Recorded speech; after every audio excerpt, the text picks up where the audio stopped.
Imagine spending like 6 months just pouring your absolute heart into a brand new YouTube channel. Oh, man. The grind of those first few months is brutal. Right.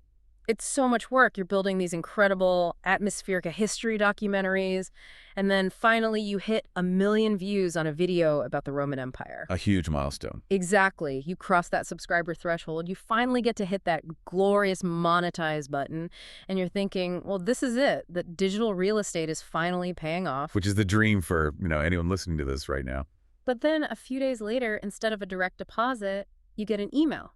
And it tells you that you are in active violation of a commercial licensing agreement. Oh, wow. That is the ultimate nightmare scenario. It gets worse. You are legally forced to delete every single video on your channel. You have to completely destroy all that algorithmic momentum you just spent half a year building and start entirely from scratch. Just devastating. And the craziest part, it's all because you used the wrong, quote-unquote, free AI voice tool to read your script. Yeah, and what's truly alarming is how frequently that exact scenario is happening right now to new creators. It's happening constantly, right? It is. People simply don't understand the complex underlying licensing structures that are hidden beneath these incredibly accessible new technologies. Well, welcome to a brand new deep dive. We have a massive, highly curated stack of materials in front of us today. We're talking technical guides, research briefs, workflow matrices. Basically the entire state of the art. Exactly. Detailing the exact precise state of free AI voiceover tools as of June 2026. And our mission for this deep dive is to completely dismantle a very specific, very persistent excuse. The microphone excuse. Yes. For years, the #1 reason people give for not starting a faceless content channel, whether that's a documentary channel, a fitness page, or like an educational series, is I don't have a good microphone, or I don't have a professional broadcasting voice. And to be fair, that has historically been a very valid barrier to entry.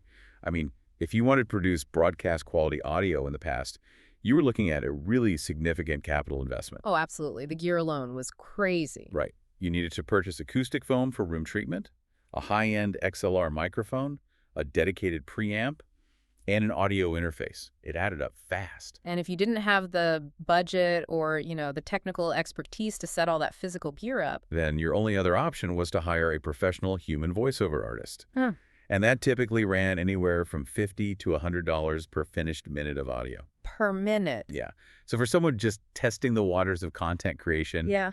just trying to see if their idea works, that financial friction was completely insurmountable. But the reality buried in these 2026 workflow matrices that we're looking at today is that this excuse is officially dead. It's entirely obsolete. The technology hasn't just improved. The entire underlying economic model of audio production has basically inverted. That's a great way to put it. So, whether you are looking to start that long-form documentary channel, whether you want to post like high-energy shorts to social media, or even if you just want to automate a slide presentation for work without spending a single dime of your own money, this deep dive is your blueprint. We're going to give you the exact steps. Exactly. We're going to reveal exactly how you can build a fully legal, broadcast-quality audio production chain for exactly $0. The crucial element we really need to explore here, though, is that while the technology itself feels like magic right now, clicking a button and getting a human-sounding voice is only about,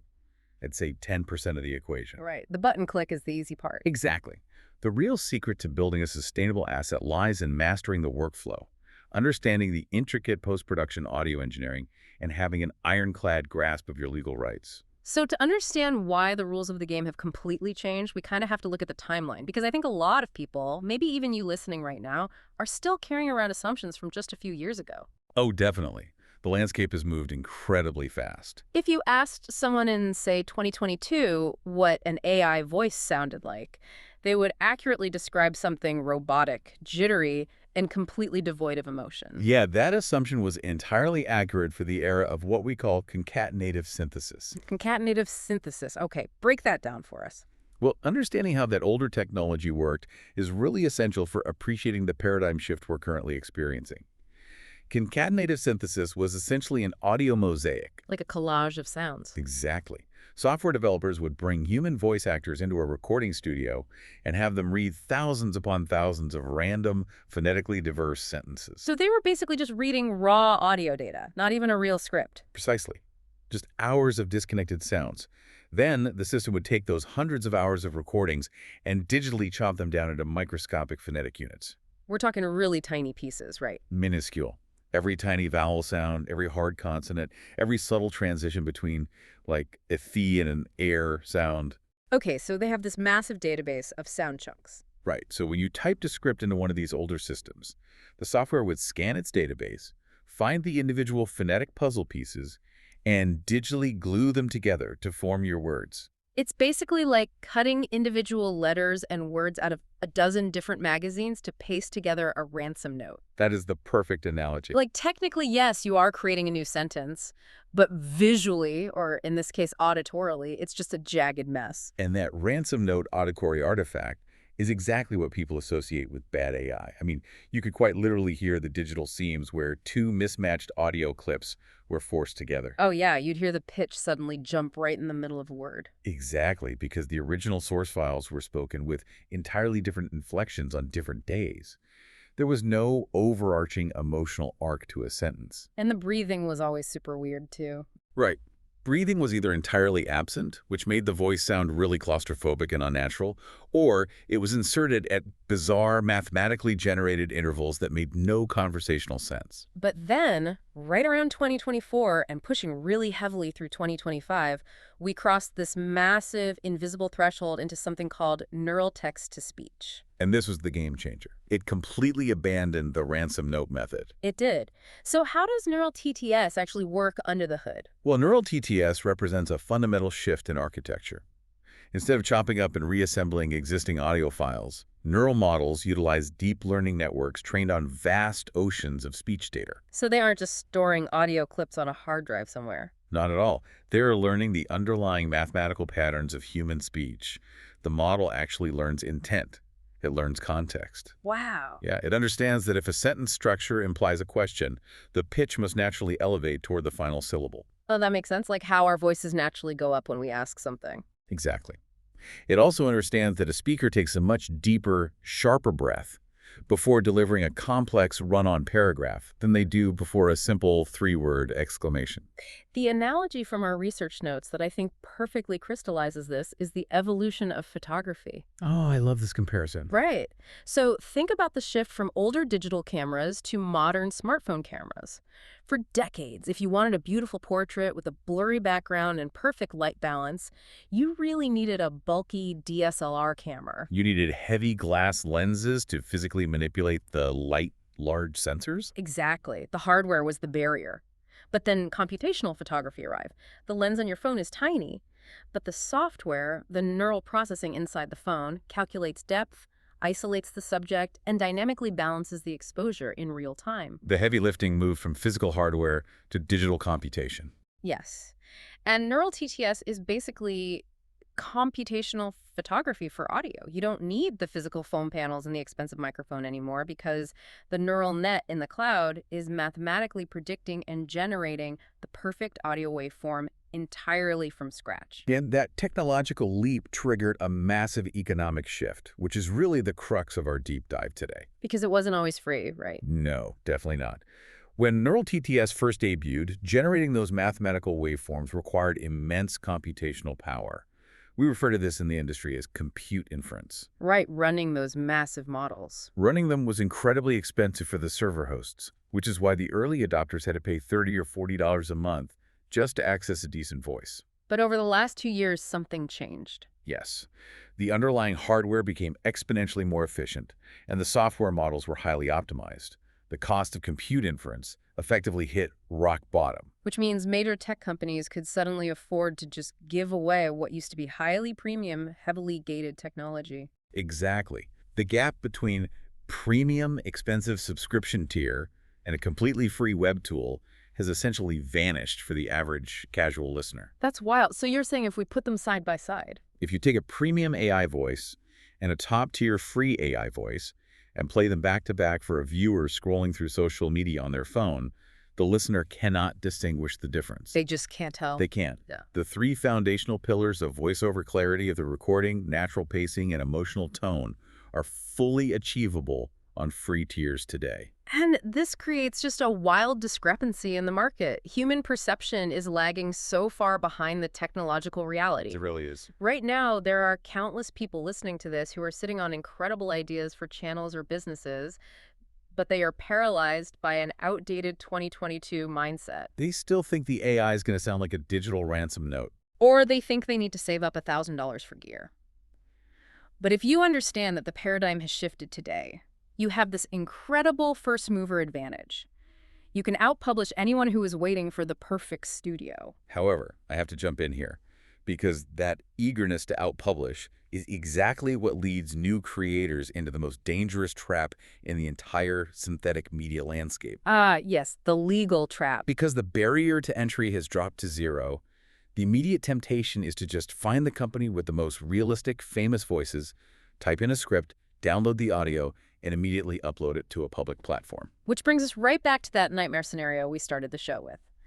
We have to talk about the divergence in the market, where incredible realism is actually a legal hazard. The research specifically calls this the 11 Labs trap. Yes, the 11 Labs trap. 11 Labs is widely recognized right now as the absolute gold standard for pure, visceral audio quality. Their stuff is mind-blowing. It really is. Their neural models generate voices so hyper-realistic that you can actually hear the subtle wetness of the mouth and the implied smile in the speaker's tone. It's almost creepy how good it is. It is. And crucially, they offer a very generous-sounding free tier. 10,000 characters per month. That translates to roughly 7 to 10 minutes of finished audio. So for a beginner, it just seems like the obvious choice. Like, oh, I get 10 minutes of the best audio in the world for free. Done. But when you actually read the fine print in their licensing documentation, the reality of that free tier is incredibly restrictive. It strictly forbids commercial use. Wow. Strictly forbids it. Yes. Furthermore, it mandates that you provide clear attribution to the company anytime you share that audio, even in a totally non-commercial, private setting. And they aren't the only ones doing this, right? Not at all. Murph AI is another massive player with incredible voices. They give you 10 free minutes to play around with, but their free tier fundamentally restricts you from even downloading the finished audio file. Wait, so you can make it, but you can't even save it? Exactly. It's just a demo. This is where we have to reevaluate what we consider a quote-unquote good tool. Right, because good isn't just about how it sounds anymore. I often explain to creators that a YouTube channel, a podcast feed, or TikTok page is not just a creative outlet. It is a financial asset. It is digital real estate. And you wouldn't build a house on stolen land. That's exactly it. Building an asset on unlicensed, unauthorized output is the equivalent of building a beautiful multi-story home on a foundation made of unpermitted, stolen concrete. It might look flawless from the outside, but it is structurally doomed. Okay, let me unpack this, though. I can definitely see the counter-argument a new creator might make here. Sure, what's the pushback? So if I'm starting a channel with literally 0 subscribers, and I'm not in the YouTube partner program yet, I'm not making a single dime. So why should I care about commercial rights on day one? I hear this all the time. Right, like why wouldn't I just use the hyper-realistic 11 Labs free tier to artificially boost my production value, get my first 10,000 subscribers, and then, just worry about cleaning up the legal mess once the channel is actually monetized? It sounds logical, but here is the flaw. The platforms do not view monetization as a forward-looking switch. They view it as a retroactive audit. A retroactive audit. Okay, explain that. Let's trace the mechanics of what happens when that inspector shows up. You build your audience using, say, 50 videos narrated by an unlicensed voice. 6 months later, a video goes viral. You hit the required watch hours, and you apply for monetization. You click the button. Right. At that exact moment, your entire channel transitions into a commercial enterprise. Every single historical video you built using that free tier is now an active violation of the tool's terms of service. And fixing that isn't just a matter of, paying a small fine or just suddenly upgrading your account, is it? No, because the license you lacked was for the creation of those specific assets in the past. To retroactively fix the copyright infringement, you must completely rebuild the videos. Oh my gosh, from scratch. Yes. You have to generate brand new audio with a licensed tool, pull the original project files back into your video editor, manually resync all of your visual cuts and captions to match the pacing of the new voice, render the video, delete the viral video from YouTube, and re-upload the new one. That is just... You completely sever the algorithmic momentum of your most successful content. It is brutal, and it kills channels